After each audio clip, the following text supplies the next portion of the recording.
دوستوں، ہم میں سے بہت سے لوگ ایسے ہیں جن کے دن کا آغاز چائے کے بغیر نہیں ہوتا، اور لوگ تو چائے کا استعمال نشے کی حد تک کرتے ہیں۔ کیا آپ جانتے ہیں کہ چائے کی ایجاد کس نے اور کب کی تھی؟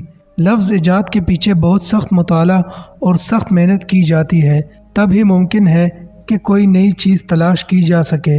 لیکن جب حادثاتی طور پر کوئی بڑی ایجاد ہو جاتی ہے تو اسے ایک حیرت انگیز معجزے سے کم نہیں سمجھا جانا چاہیے۔ اور آج ہم ایسی ہی ایک دلچسپ ایجاد کے بارے میں بات کریں گے جس نے ہماری زندگی کو نہایت آرام دہ اور پرسکون بنا دیا ہے۔ کیوں نہ چائے کی ہماری زندگی میں شامل ہونے کی کہانی کو جانا جائے۔ تو آئیے آج چائے کی ایجاد اور چائے سے پہلی ملاقات کے بارے میں جانتے ہیں۔ چائے کی اس دلچسپ تاریخ کا آغاز چین سے ہوا، تقریباً 5000 سال پہلے، جب چین کا شہنشاہ شان یونگ ایک بار اپنے باغ میں بیٹھا تھا۔ اسے گرم پانی پینے کی عادت تھی، اور اس دن اس کے باغ میں ایک درخت کے کچھ پتے اس کے ابلے ہوئے پانی میں گر گئے اور اس پانی کا رنگ بدل گیا، لیکن اس سے آنے والی خوشبو اتنی اچھی تھی کہ شہنشاہ چکے بغیر نہیں رہ سکتا تھا۔ شہنشاہ نے وہ پانی پیا تو اسے اس کا ذائقہ اچھا لگا، اور اسے پی کر اس نے جسم میں مسرت کا احساس بھی محسوس کیا۔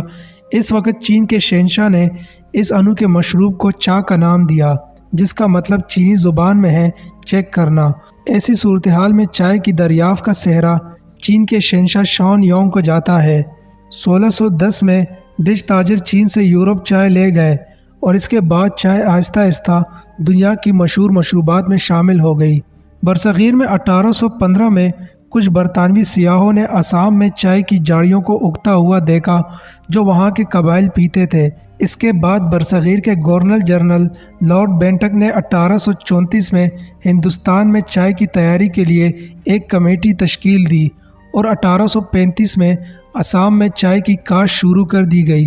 اس طرح چین سے برصغیر جانے والی چائے ایک طویل عرصے سے اعلیٰ طبقے کے لوگوں کی پسند بنی رہی، اور آہستہ آہستہ ہر زمرے تک پہنچ گئی۔